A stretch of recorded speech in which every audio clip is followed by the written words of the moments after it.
Falar sobre suicídio faz com que a pessoa tenha mais risco de se suicidar. Errado, pessoal. Quem quer se matar não fica avisando, apenas vai lá e faz. Errado. O suicídio é uma escolha.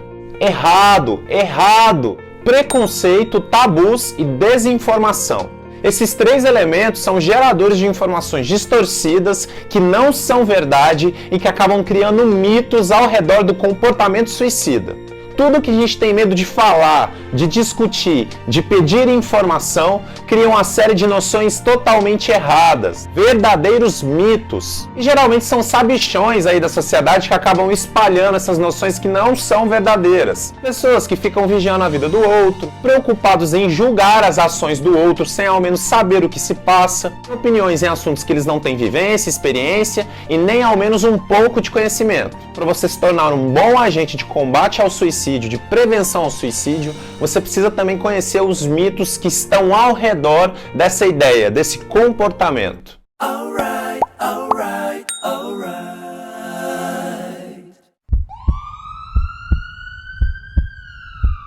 Número 1, cada um decide o que quer. E se o suicida queria se matar, queria morrer, a gente tem que respeitar essa decisão porque foi o que ele escolheu. Errado, pessoal, totalmente errado. Não querer viver, desejar a morte, encontrar a morte como única solução para os seus problemas é sinal de transtorno mental, é sinal de saúde mental abalada. Nós, como seres humanos, o nosso instinto é a manutenção da vida, é permanecer vivendo, permanecer com as pessoas que a gente ama, fazer as coisas que a gente gosta. Se nós estamos em algum momento de vida encontrando a morte como única solução e não encontrando outras formas de aliviar a nossa dor, de aliviar o nosso sofrimento, nós certamente estamos adoecidos mentalmente. O suicida, ele não escolheu, quem escolheu foi a doença.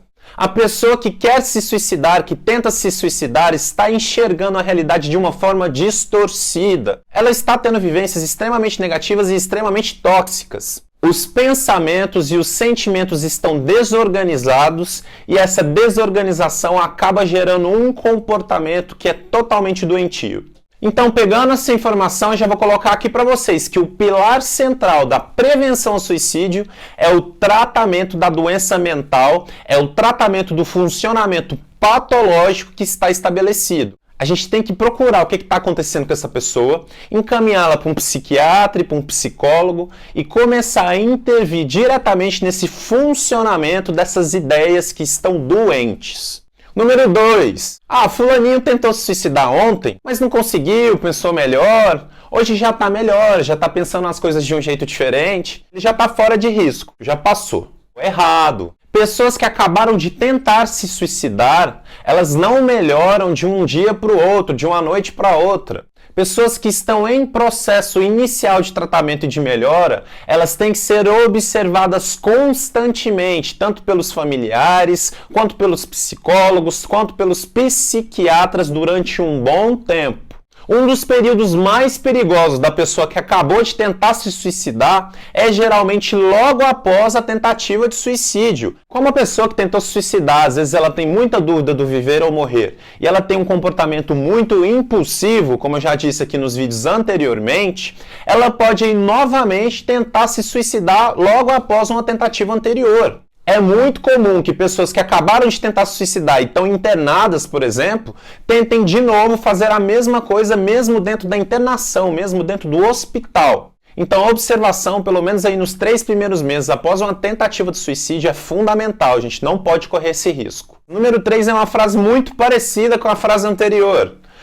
Fulaninho tentou se suicidar ontem, já tá super bem, já virou a chave, já tá com pensamentos positivos, já voltou a ser a pessoa que era. Nós temos que tomar muito cuidado com pessoas que estão tentando se suicidar ou que estão falando em suicídio e que estão parecendo muito tranquilas, muito bem resolvidas, muito calmas, sem angústia. Por muitas vezes, essas pessoas que estavam com esses discursos, com essas ideias totalmente negativistas, com ideias de morte, de sumir, desaparecer, desaparecer, e que de uma hora para outra começam aí a se caracterizar como pessoas que estão tranquilas, sem angústia, muito bem resolvidas, elas podem ter decidido que realmente a morte é a única solução e que agora elas se encontram em paz com a sua decisão. Essa tranquilidade, essa sensação de calma que essa pessoa pode estar passando para você, pode significar para ela que, na verdade, aquela dualidade entre o viver e o morrer acabou, e que o desejo de morte venceu o desejo de viver. É como se ela tivesse tomado uma decisão, essa decisão agora para ela faz total sentido,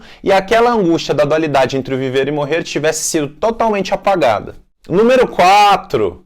Quem quer se matar não fala, quem quer se matar não avisa, quem quer se matar vai lá e se mata. Isso é uma mentira. É muito comum no comportamento suicida as pessoas que estão com essas ideias falarem abertamente da sua escolha de querer morrer, de tentar se suicidar e de achar que isso realmente é uma decisão para suas vidas. É muito comum que os suicidas façam ligações de despedida, escrevam cartas de adeus e deem sinais muito claros de que eles estão aí com ideias sombrias na cabeça e no coração. São pouquíssimas pessoas que se suicidam de forma repentina. São pouquíssimas pessoas que simplesmente cometem um ato suicida e que assustam todo mundo que está ao seu redor. Geralmente as pessoas que estão com ideação suicida, elas manifestam em alterações do pensamento, das frases, do conteúdo das falas e do comportamento antes de fazer isso. Os conteúdos negativos, eles vão aparecendo na vida da pessoa. Você começa a perceber que as falas vêm com muito negativismo, falta de esperança,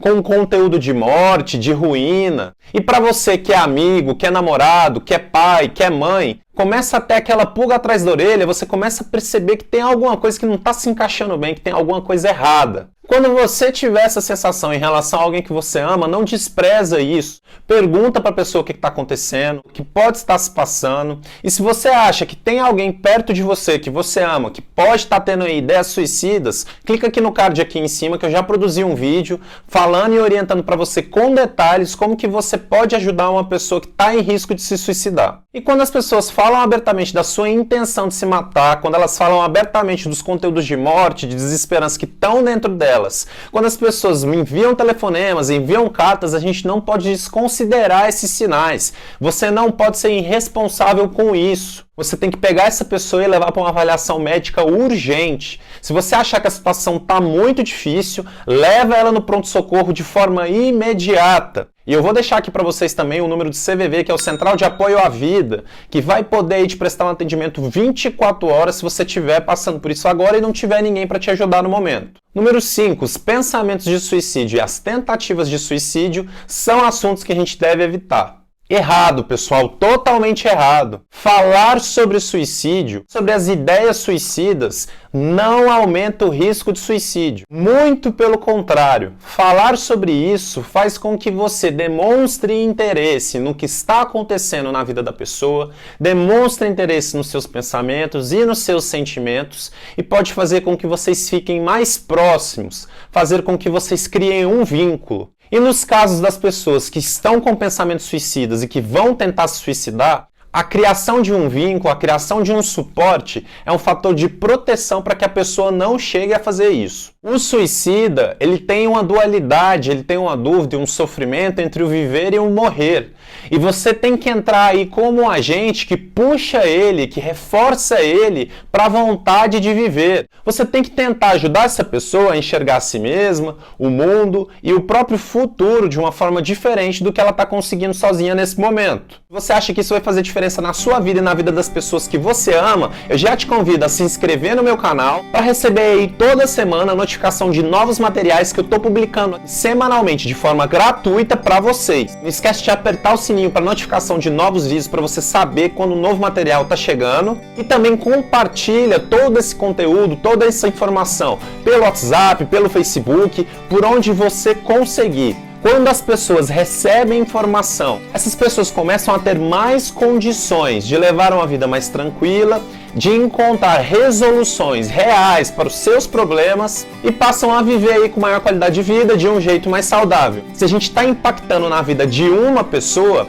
consequentemente a gente impacta na vida de várias, também a gente impacta em toda a sociedade. Número 6, a mídia não deve falar sobre suicídio porque ficar falando muito sobre isso e ficar relatando muitas notícias sobre isso aumenta o risco das pessoas se suicidar. Errado, totalmente errado, e é praticamente a mesma ideia do item anterior. Falar de suicídio de uma forma aberta, inclusive nos meios de comunicação, faz com que as pessoas enxerguem essa situação do outro, veja as consequências que isso gera tanto para o outro quanto para as pessoas que estão ao redor dele e faz com que se crie uma maior consciência sobre o fato. Entender também o que aconteceu, quais são os fatores que levaram aquela pessoa a se suicidar, são aí elementos que podem construir na cabeça das pessoas aos poucos um maior entendimento do porquê as pessoas tentam se suicidar, o que ocasiona o comportamento suicida e faz com que elas sigam às vezes em direções opostas. Fornecendo informações, promover discussão, palestras em programas de TV, em jornais, na rádio, é fundamental para que as pessoas passem a ter uma noção mais realista e para que elas derrubem essa série de mitos que estão envolvidos nesse tema. Somente a instrução, somente o conhecimento e as orientações de bons profissionais podem fazer com que a nossa sociedade comece a enxergar e a entender o suicídio de uma forma melhor. Falar sobre o suicídio, discutir sobre o tema, ver reportagens sobre isso, não é a mesma coisa da gente ver cenas explícitas de suicídio. Não é a mesma coisa de se publicar cenas de suicídio na internet ou de você ver os seus personagens das suas séries, das suas novelas se suicidando. A Organização Mundial de Saúde não recomenda que cenas explícitas de suicídio sejam colocadas aí, porque realmente aí isso é feito de uma forma desrespeitosa, de uma forma chocante, de uma forma apelativa e que não acrescenta ao tema da forma com que a gente tem a intenção. E o sétimo e último mito sobre suicídio é: uma vez que a pessoa se suicidou, ela para sempre vai ter risco de suicidar. Então, quem tentou se suicidar uma vez, a qualquer momento pode querer se matar. E esse último mito, essa última ideia, vai diretamente para você que é pai, que é mãe, que é tia, que é familiar, que convive diretamente com uma pessoa que já tentou se suicidar. E às vezes você percebe que você fica constantemente preocupado, não consegue relaxar, não consegue tirar essa ideia da sua cabeça, que essa pessoa que você ama tanto pode a qualquer momento tentar novamente. Realmente, quem já tentou se suicidar alguma vez na vida tem um risco maior de tentar se suicidar do que uma pessoa que nunca tentou. Mas não significa que se uma pessoa tentou se suicidar alguma vez na sua história, ela sempre vai ter esse risco de ficar tentando novamente a todo momento. A gente tem que encarar que o pensamento suicida, a ideia suicida, é um pensamento que não está saudável, é uma ideia patológica, é algo que precisa ser tratado. Mas uma vez que esse funcionamento, que essas ideias, que essas sensações, elas são trabalhadas, elas são tratadas com acompanhamento psicoterápico, com o uso de medicações, aos poucos elas vão desaparecendo. A gente tem que encarar que a maioria das pessoas que passaram ou que passam por ideação suicida e que tentaram ou tentam se suicidar, elas passam por fases suicidas. A fase suicida é algo que pode ser tratada, que se alivia e que passa. Então eu estou dizendo para vocês que alguém na vida aí pode ter pensado em se suicidar, pode ter tentado se suicidar e nunca mais pensar ou tentar fazer isso. Exatamente isso, pessoal, é isso que eu estou dizendo. Não saber não faz mal. O que faz mal é não procurar ajuda, não procurar informação e não procurar tratamento e mergulhar aí num poço de ignorância, transmitindo informações que não são verdadeiras e propagar mitos que não são bons para a sociedade em geral e que fazem com que ela fique cada vez mais adoecida. Parabéns para você que está aqui comigo e muito obrigado por querer mudar esse mundo de alguma forma. Você é responsável por isso. Beijão, valeu, falou e tchau. Continue me acompanhando nas redes sociais.